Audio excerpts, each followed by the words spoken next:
पत्रवळ घेऊन बसत होते. हरे राम राम राम लगेच सुरू झालं बा. लगेच सुरू होतं तिचं. सगळ्याच्या आधी पत्रवळ घेऊन बसत होते. बरं कोणाला वाढ पोहोचू नाही तर नाही पोहोचू, कोणाचाच काही विचार नाही. अरे रावणा राज्य गंभीर केले, सीते सारखे रत्न तो चोरून नेले. अरे तो गंभीर केलं, तिकडं कुठं गंभीर सांगत. सीते सारखे रत्न तुला पचे ना, आहे का नाही. बरं त्याच्या पुढचं एक म्हणतो बरं का, आम्हाला एक डावच्या घडी भेटला होता थोडासा एक दिवस. असंच कार्यक्रमाला गेलो आम्ही, तिथं म्हणलं बा आमच्याच पुढे. आता आम्ही कीर्तनात असं सांगितलं आणि आमची पंगत अशी संत मंडळीची बसली. जेवण जेवण करून उठायची वेळ झाली, तीनची पंगत बसली. ती एक श्लोक म्हणला आमच्याकडे पाहून, संत जेवले मोकर फुगले, घरी जाऊन निवांत झोपले, बायको म्हणाली का हो झोपले, आगट वळे माझे पोट फुगले, पुंडली गौरदार विठ्ठल. काही कोणला करा बरोबर पोट एखादीला असलं तर काय व्हायबल व्हायचं काम आहे. मग तुम्ही असं कम करता, एखाद्या दिवशी जर गॅस संपला तर 2 दिवस कम दम धरीत नाही. हा त्रास नाही कसा म्हणता तुम्ही, त्रास देता कसा मग घरच्या. हा 2च दिवस गॅस संपवले बा, यांच्या मागे भुनकच. हा म्हणजे सहन करण्याची कॅपॅसिटी. साधा गॅस संपला तर तुम्ही कुरकुर कुरकुर माणसाला भाकर सुद्धा, म्हणजे 7 दिवस चांगली भाकर होत असली तर गॅस संपला का जळकी भाकर येणार माणसाच्या पुढं. म्हणजे त्याच्यावर माणसाने बी काही बोलायचं नाही, गपचीप समजून घ्यायचं. आपलं काहीतरी संपलेलं विचारायचं ना, आपलं गपचीप घेऊन यायचं. म्हणजे हे प्रपंच हे सहन करता आलं, ही किरकोळ गोष्ट आहे.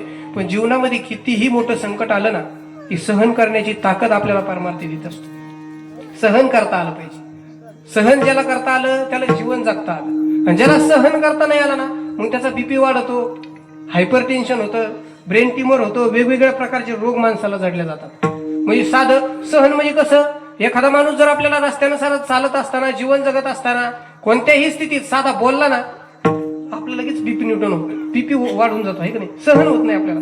आणि सहन नाही झालं की लगेच माणूस वाकडा होतो. म्हणजे नको त्या रोगाला कारणीभूत फक्त कशामुळं, आपल्या ब्रेनवर कब्जा होतो. आणि हे न झाल्यामुळं काय होतं, आपणच आपल्या बुद्धीनं आपल्याला त्रास करून घेतो, आहे का. आणि हे त्रास होऊ नये याच्याकरता हे काय शिकवतो, हे परमार्थ शिकवतो. इथं काय यायचं, काही म्हणते नाही बा हे बाबा लोकांचा सारा धंदा आहे, पाप म्हणजे धमकीन, पुण्य म्हणजे बोलता बी नाही. बरेच तंबाखू चोळताना बरंच म्हणजे नाही, त्यांचं काय खरं आहे, त्यांचं धंदाचे रोज कीर्तन झालं का चला. काही बरं सप्त्याला इथं कमून येते माहिती आहे तुम्हाला, कशासाठी येते. आता इथं आज मला वाटतं पंक्तीचं नियोजन नाही, आहे का नाही. पण काही फक्त जेवणासाठी फक्त सप्त्याला येते. एखाद्या विचारलं काल कोणता आबत, आपल्याला काय कळत त्याच्यातलं, मग तो आला काय आला इथं. काही करा मला अभंगच सांगता येत नाही काही करा. तेव्हा आपण फक्त एक ठिकाणी मेलं ज्ञानेश्वरी पारायणाला बसले का नाही भाऊ तुम्ही, ते नाही पत्ते खेळू खेळू मला मुळेच झालं, मी कुठं पारायणाला बसू म्हणे.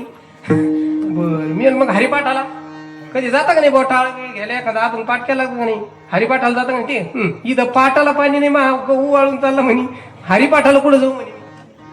म्हणजे असे नंगाडगडी लई ठिकाणी भेटतात ना, मग जातो कुठं ते म्हणजे फक्त एकाच ठिकाणी जातो म्हणे. वदनी कवळ घेता नाम घ्या श्रीहरीचे, सहज हवन होते नाम घेता फुकाचे, है की नाही. सगळ्याच्या आधी पत्रवळ घेऊन बसत होते. हरे राम राम लगेच सुरू झालं बा. लगेच सुरू होतं तिचं. सगळ्याच्या आधी पत्रवळ घेऊन बसत होते. बरं कोणाला वाढ पोहोचू नाही तर नाही पोहोचू, कोणाचाच काही विचार नाही. अरे रावणा राज्य गंभीर केले, सीते सारखे रत्न तो चोरून नेले. अरे तो गंभीर केलं, तिकडं कुठं गंभीर सांगत. सीते सारखे रत्न तुला पचे ना, आहे का नाही. बरं त्याच्या पुढचं एक म्हणतो बरं का, आम्हाला एक डावच्या घडी भेटला होता थोडासा एक दिवस. असंच कार्यक्रमाला गेलो आम्ही, तिथं म्हणलं बा आमच्याच पुढे. आता आम्ही कीर्तनात असं सांगितलं आणि आमची पंगत अशी संत मंडळीची बसली. जेवण जेवण करून उठायची वेळ झाली, तीनची पंगत बसली. ती एक श्लोक म्हणला आमच्याकडे पाहून, संत जेवले मोकर फुगले, घरी जाऊन निवांत झोपले, बायको म्हणाली का हो झोपले, आगट वळे माझे पोट फुगले, पुंडली गौरदार विठ्ठल. म्हणजे आम्हाला डवतून असे बरेच डव वाचणारे गडी,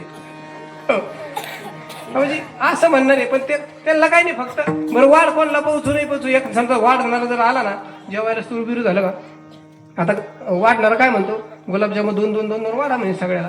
ते वाढणार काय म्हणतो, होय अजून 2 टाक ना. नाही 2 टाक ना अजून. मा नातू आहे माझ्या पैसे बसला 2 टाक ना. ते वाढणार काय म्हणतो माहिती का, मालकाने आहे ना 2 वाढला संपले परत देईन. म्हणजे टाक ना. तो एका बापाची पंगत आहे, टाक ना अजून. मा नातू बसलेला दिसणार तर. म्हणजे असे नंगाडे फक्त खायच्या कामाचे. सप्ताह काय फक्त खायपुरते नाही ना. सप्ताह कशा करताय. वावया जतन हे उपाय लाभाचे.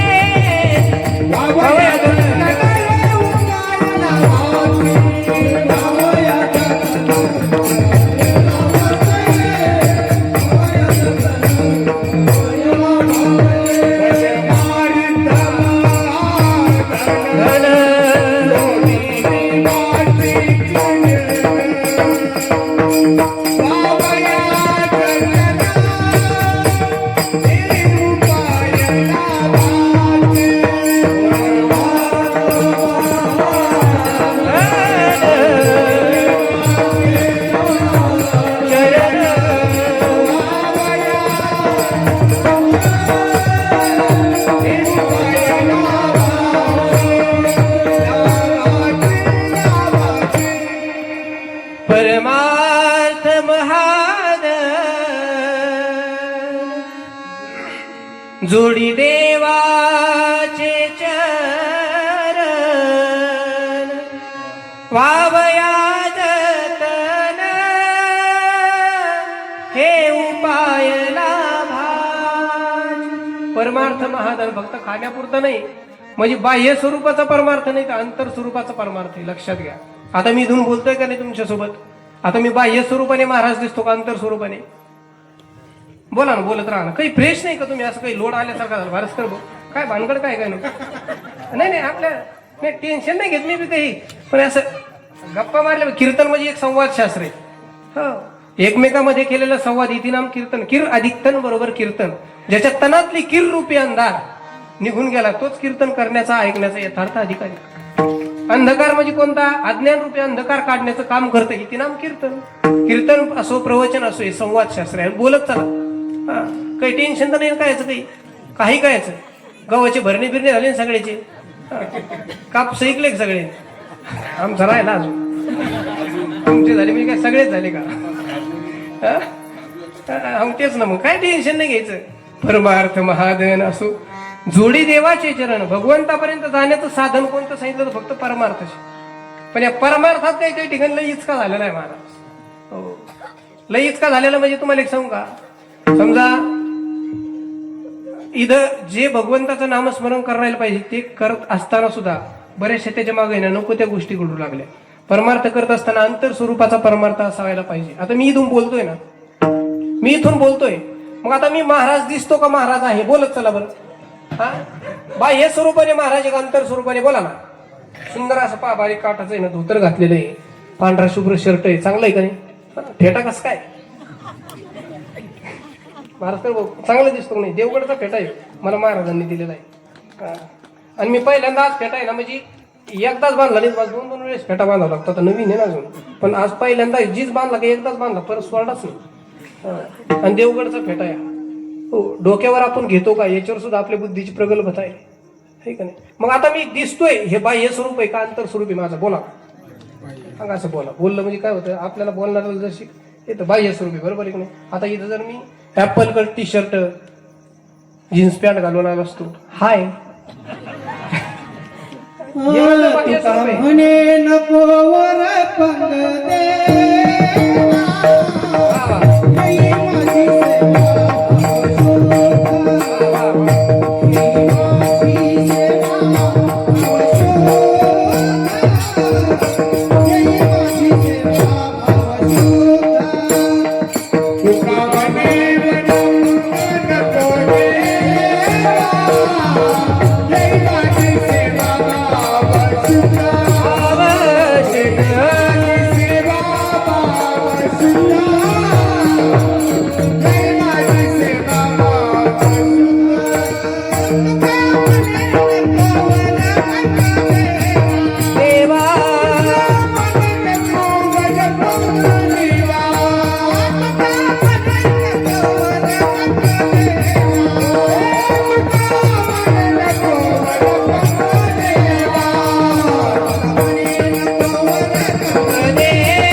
म्हणे नको वरपंग देवा घेई माझी सेवा भाव शुद्ध. म्हणजे अंतर स्वरूपाला महत्व जास्त आहे बाह्य स्वरूपापेक्षा. जसं भगवंताकडे जात असताना बाह्य स्वरूपाला किती जातो याच्यापेक्षा अंतर्मनातला भाव भगवंताला बाकी काही नाही लागत. अंतरीची घेतो कोणी माये जोडी भावाची, माये जोडी भावाची, माये जोडी भावाची. कोणी पाहे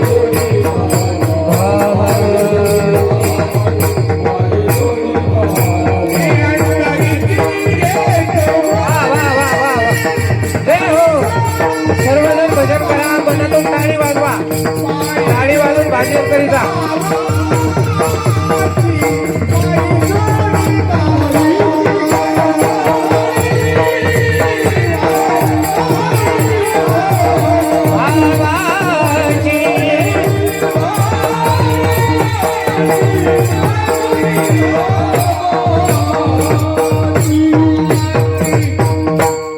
अंतरीची घेतो गोडी पाहे जोडी भावाची. आणि एकदा का अंतर्मनातली गोडी तयार झाली आणि भगवंताशी गोडी जर लागली ना तर काय होतं? देव सोयरा सोयरा सोयरा, देव सोयरा सोयरा, देव सोयरा दिनाचा, देव सोयरा दिनाचा,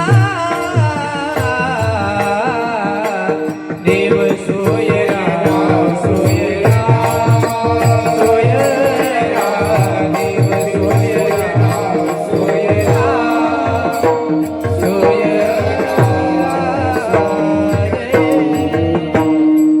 देव सोयरा. मला थोडं गाण्याचा अंग आहे आणि मला आवड आहे अंग असण्यापेक्षा. लहानपणीपासून माझा खरा विषय म्हणजे गायन. लय आवड महाराज मला गाण्याची. खरंच म्हणजे आवड असली तरच सगळ्या गोष्टी प्राप्त होतात हे तितकंच खरं आहे. मी माझ्यावर घेऊन सांगतो.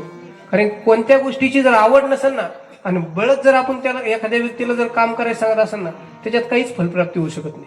कधीच होऊ शकत नाही महाराज, कधीच नाही. आपल्या मुलाला काय आवड आहे ना ती तुम्ही पहा. त्याला आवड कशाची त्या पद्धतीत त्याला पाठवा. आणि त्याची आवड जर नसेल आणि बळच जर तुम्ही एखादी गोष्ट काम करायला लावित असाल, नको तिकडे जर पाठवत असाल, कधीच आयुष्यात तो सक्सेस होऊ शकत कधीच नाही. त्याची आवड जी आहे ना, आवड पाहून मुलांना मग काही काही म्हणते माझ्या पोराला पेनीची आवड आहे म्हणते ना काही काही खोलचट मनाची. तसं नाही. मग चांगल्या ठिकाणी मग तिथं असेल तर त्याला बळजबरी दुसरीकडे घ्या. मग इकडं आणून घाला ना इकडं. आमच्याकडे मग तशी लय येत ना काही का नाही. मला ते एक दिवस ट्रिपच काढायची फक्त पिणारायची. चांगल्याची कुणी काढतो? नर्मदा परिक्रमाला जा इकडे फक्त महाराज अशोक महाराज लोढे महाराज आपल्याला फक्त नको यांची ट्रिप काढायची. हेच एकदा घेऊन जायचे महिनाभर कुठे. चांगल्याची कोणी काढीत आहे ना, बरोबर आहे की नाही. यांना थोडंफार त्यांना 15 दिवस म्हणजे टिप केला सुद्धा शिवून द्यायचं. हा म्हणजे जे समाज करीत नाही ना वेगळं करायचं. हा लक्षात घ्या. म्हणजे असं काही केलं मस्त वाटतं ना. आता गायन चालू झाल्यावर काही काही महिला मंडळ आपलं पोरग आता हे वाजवतात ना महाराज, किती सुंदर गौरव महाराज. आणि खरंच त्यांच्या वाजवण्याहून कळतं त्यांचा गौरव झालाच पाहिजे महाराज. टाळ्या वाजवायला त्यांच्या. हो गौरव महाराज या वयात आणि योग्य वेळेतच योग्य परमार्थ आपल्या मुलांना आपल्याला देता आला पाहिजे. परमार्थ म्हणजे काय नाही. काही काही म्हणते ना तुमचं काय खरं आहे नुसत्या माळा घालायच्या तुमच्या मागे हिंडायचं. परपंच कोणी पाहायचा? अरे परपंचच परमार्थाशिवाय अधुरा आहे. तुम्हाला काय माहिती? हा साध्य स्थिती कोणाला माहितीये सांगा ना. प्रपंच करत असताना जर परमार्थ असला तरच तुमचं जीवन. मगाशी मी तुम्हाला काय सांगितलं? तुमच्या मुलांना तुम्ही प्रॉपर्टी देताय पण ते देत असताना ते सांभाळण्याची ताकद देता का? बुद्धीमध्ये जी ताकद पाहिजे ती सांभाळण्याची ती जर देत नसेल तर संपायला 6 महिने लय झाले. 6 महिने लय झाले. किती दिवस लागतात? किती दिवस. आम्ही भरपूर फिरत असतो. पुण्यासारख्या ठिकाणी जातो, मुंबईसारख्या. पुण्यासारख्या ठिकाणी पुण्यातले एक जोडी आहे, शिक्षक आणि शिक्षिका. त्यांचा मुलगा पण शिक्षक सर, चांगले क्वालिफिकेशन, चांगल्या प्रकारचं डेव्हलप झालेले. त्या शिक्षकाला पण चांगला 1,00,000-1.5 लाख रुपये पगार, त्या मुलाच्या आईला पण कितीतरी पगार. पण त्या मुलानं शेअर मार्केट सारख्या याच्यात कितीतरी कोटी रुपये घातले रोडटच आळंदी सारख्या ठिकाणी असणारी जमीन घातली, मग तुम्ही शिक्षक असून दिलं काय त्याला? फक्त प्रॉपर्टी जमा करून दिली. साहजिक आहे महाराज, जीवन जगण्याकरता लई लागत नाही, हो लई लागतच नाही. जीवन जगण्याकरता थोडंच असू द्या, फक्त ते सांभाळण्याची जी ताकद आहे, आणि ती कुठे भेटते माहिती तुम्हाला? फक्त आपल्या इथं भेटते ही परमार्थात सांभाळण्याची ताकद. तुम्हाला काही जास्त काही करण्याची गरज नाही. ज्ञानोबरायांची ज्ञानेश्वरी आणि तुकोबरायाचा गाथा जर जीवनात असेल ना, याच्यातली एक एक ओवी म्हणा ज्ञानेश्वरीतली, आणि तुकोबरायाचे एक एक अभंगातला एक एक भाव जो आहे ना, तो तुमचं जीवन बदलण्यासाठी. कोणासाठी? हे काय आमच्यासाठी नाही, फक्त हे सगळ्यांसाठी. सकळांशी येथे आहे अधिकार कलियुगाचा उद्धार होण्याचं साधन फक्त तुकोबरायाचा गाथा. आणि मी तर म्हणतो आमच्या जीवनामध्ये सगळ्या वारकऱ्यांचे आईन बाप कोण आहे माहिती तुम्हाला? आपला बाप म्हणजे तुकोबरायाचा गाथा आहे, आणि आपली आई म्हणजे ज्ञानोबरायाची ज्ञानेश्वरी. लक्षात? हो, एक तरी ओवी अनुभवावी. वा वा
नामा म्हणे ग्रंथ श्रेष्ठ ज्ञानदेवी, एक तरी ओवी अनुभवावी. लई ओव्याची गरज नाही, जीवनामध्ये एकच ओवी अनुभवा. आणि मी म्हणतो काही काहीला वाचता येत नसेल ना ज्ञानेश्वरी, वाचता येत नाही बऱ्याचशा जणांना, काही म्हणता बाबा आम्हाला वाचता येत नाही, मग आम्ही काय करायचं? मी तुम्हाला सांगतो आयुष्यामध्ये का ज्याला ज्ञानेश्वरी वाचता येत नाही ना, त्याने फक्त रोज 2-5 ओव्यावरून किंवा एखाद्या पानावरून बोट फिरवायचं काम करायचं. ते पण मनोभावातून ना, फक्त बोट फिरवा. वाच नका का वाचता येणार, पण अंतर्मनातल्या भावाने जर वाचली ना, तर आयुष्यभर ज्ञानोबा आहे आपलं बोट सोडलं. कृपा करी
भाव धरोनिया वाचे ज्ञानेश्वरी. भगवंताला काही नलगे एक भावाची कारण तुका म्हणियान.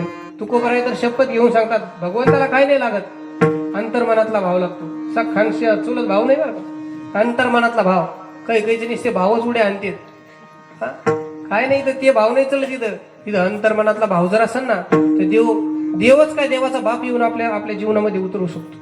फक्त अंतर्मनातला भाव लागतोय, भगवंताला बाकी काही नाही लागत. हो, काही नलगे एक भावाशी काहीच नाही लागत. तुमचा अंतर्मनातला भाव जर शुद्ध असेल ना, तो 100% येतो. कोण कहता भगवान आते नहीं, द्रौपदी जैसे तुम बुलाते नहीं. कौन कहता भगवान खाते नहीं, नामदेव जी जैसे तुम खाना खिलाते नहीं, कौन कहता भगवान सोते नहीं,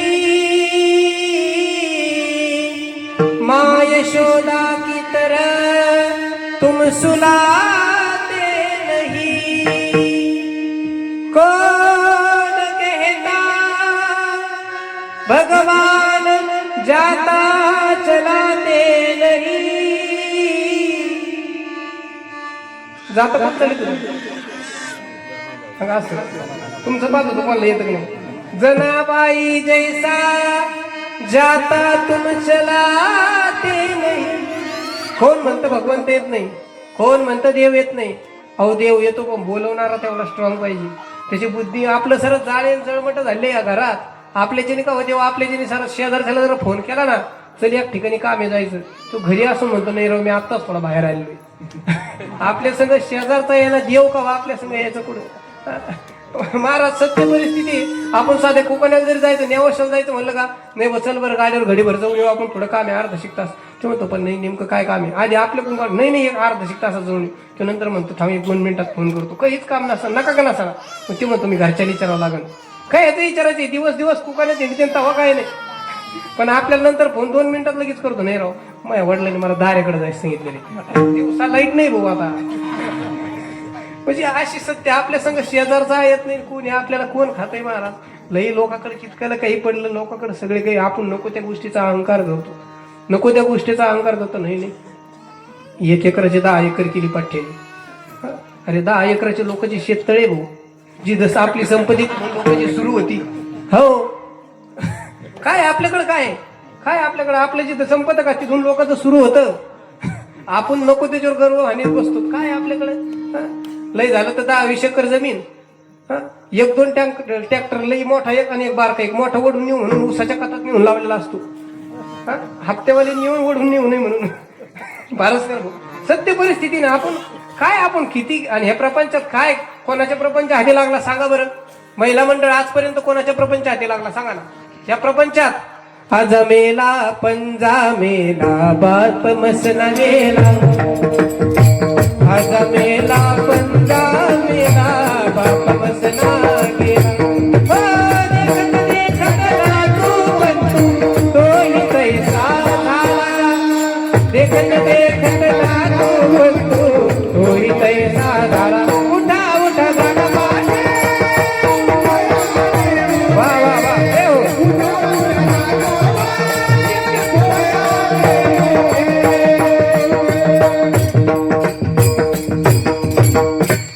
कोण गेलं या प्रपंचामध्ये. आपण लय दात खाऊन पळतो ना. कोण गेलं या प्रपंचामध्ये. आज मेला पंजा मेला बाप मसना गेला. पंजा मेला. पंजानंतर कोण गेलं. पंजाच्या नंतर आजच गेला. आज आता कुठं गेला माहितीये का. नांगरटी मागं बैलाची नांगर हाकताच गेला. हो आजा मोटरीपासून कधीच उठला नाही बघ. आजा म्हणे मी 1 एकर होतं पण 5-6 एकर पोरायला कशी करून ठेवली भाऊ मलाच माहिती. हो हा खरं बोलले त्या. नाही खरं आहे ना महाराज. तिने पाहिलेलं आहे ना आजीचं काम. सत्य परिस्थिती. हो आजानंतर बाप गेला. बाप त्याच्या मागे तर दात खाऊनच होता. बरं बापाचं जाऊ द्या. तुम्ही आम्ही काय साधे पळतो. किती पळवतो आपण. अहो तुम्ही तरी दिवसा पळता, आम्ही दिवसा पळतो रात्री पळतो महाराज. हो 1 दिवस सुट्टी आम्ही 3 महिने. आता सध्या आहे का आमची सध्या सीजन तर आम्हाला 12 महिने सीजन आहे. आम्हाला सीजन नाही. हो 3-4 महिन्यानंतर आमच्या दारा काय घ्यायचे. रोज रात्री एक ठिकाणी दुसरे म्हणजे सकाळी नाशिकला असलो संध्याकाळी उस्मानाबाद. आता तुम्ही किती पळा. तुम्ही फक्त वावरण घर लय झालं कुकरा लय झालं तर चिलखनवाडी बस. पुरुष मंडळ कुठे येलो आपण. आम्ही एक कोपऱ्यात ते कोपऱ्यात. तुम्ही इथंच उकरीला भुशीवाणी. आम्ही सारा महाराष्ट्र उकरून काढला. नख्या गेले आमच्या तुटून. खोराडा झाले नख्या. हो महाराज लय उकरीला रातून दिवस उकरीला. पण काय प्रपंच म्हणजे एक खो खोचा खेळ. लक्षात घ्या महिला मंडळ खो खोचा खेळ. बरेच आता जुने मंडळी म्हणून सांगतो. नवीन पोरांना काय खो खो माहिती. महिला मंडळ नवीन पोरांना काय खो खो माहित नाही महाराज. जुन्या लोकांना खो खोचा खेळ माहिती. खो खोच्या खेळामध्ये पहा लक्षपूर्वक आहे का मजेशीर उदाहरण आहे. खो खोच्या खेळामध्ये किती गडी राहायचे. 12, 13, 14 काय असतील ते असतील, चला असो. पण ते देवड बसल्या जायची, एकाचं तोंड नेवाशाकडे, एकाच तोंड पारस कर भाऊ, एकाच तोंड इकडे राहायचं आणि एकाच तोंड इकडे राहायचं, देवड बसल्या जायचे. असे एकीकडे नव्हते बसले जात, पण असे 10-12 जण बसलेले राहते, त्याच्यात 2 जण पळणारे राहते महाराज, बरं का, महाराजची गौरव महाराज 2 जण पळणारे राहते. पुढे एक पळणारा आणि मागून एक त्याला धरणारा पळणारा असतो. लक्षात घ्या बरं का, लय मजेशीर. खो खोचा खेळ म्हणजे प्रपंच आहे, ते सांगा तुम्ही, ऐका. आता पुढे जो पळणार आहे ना, तो म्हणजे प्रपंच आहे, लक्षात घ्या. आणि मागून जे पळणार आहे का, तुम्ही आम्ही खो खोच्या खेळामध्ये. आता मला एक सांगा बारसकर भाऊ, खो खोच्या खेळामध्ये पुढे जो पळणार तो कधी कोणाच्या हाती लागला का, सांगा. ज्यांनी अनुभवलेला आहे खो खोचा खेळ, हा भाऊ, तुम्ही कधी पुढचा कोणाच्या हात लागला का? हाती लागायच्या हो देऊन लगे पुढचा उठायचा का, तो पुढचा काय, पुढचा कधीच, म्हणजे पुढचा जो पळणार आहे तो प्रपंच आहे, महिला मंडळ, पुरुष मंडळ. पुढचा जो पळणार आहे प्रपंच मग आपण किती पळलो, कोणाच्या प्रपंच हाती लागलो. सर्व सुखाची आशा जन्म घेतला,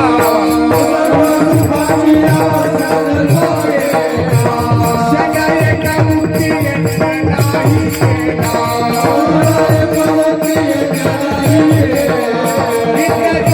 वा वा, हे हो.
सर्व सुखाची आशा जन्म गेला, क्षण एक मुक्ती यज्ञ नाही केला. हिंडता दिशा क्षीण पावला, माया वेष्टीला जीव सर्व सुखाची आशा जन्म गेला. माणूस संपतो पण माणसाची आशा कधी संपत नाही. कितीतरी पिढ्या संपल्या, प्रपंच संपला का? पिढी संपल्यानंतर नवीन प्रपंच उभा राहतो. कितीतरी पिढ्या गेल्या या प्रपंचमध्ये. तुम्ही आम्ही काय प्रत्येक जण जाणार आहे. येथे उर नाही आले अवतार येरते कोणी नाही. क्या भरोसा है इस जिंदगी का, साथ देती नहीं ये किसी का. क्या भरोसा है इस जिंदगी का. जिंदगी रुक जाएगी चलते चलते, सांस रुक जाएगी चलते चलते, दम निकल जाएगा आदमी का. क्या भरोसा है इस जिंदगी का. काय भरोसा आहे, कोण्या वारी जाणार आहे, कोणत्या तारखेला जाणार आहे, कोणाला माहिती. हा, कोणालाच नाही माहित ना. कधी जाणार माहिती का? सगळ्याला जन्माची तारीख माहिती होती, मृत्यूची तारीख कोणाला माहिती आहे. हा, घडी घडी काळ वाटे याची पाहे अजून किती आहे. अहो, जन्माला आल्यानंतर ज्या दिवशी आपण जन्माला आलो ना, त्या दिवशीपासून आपल्या माग काळ आपल्या जन्माला आलेला आहे. त्या दिवसापासून घडी टपून देह जाईल, देह जाईल, देह जाईल, देह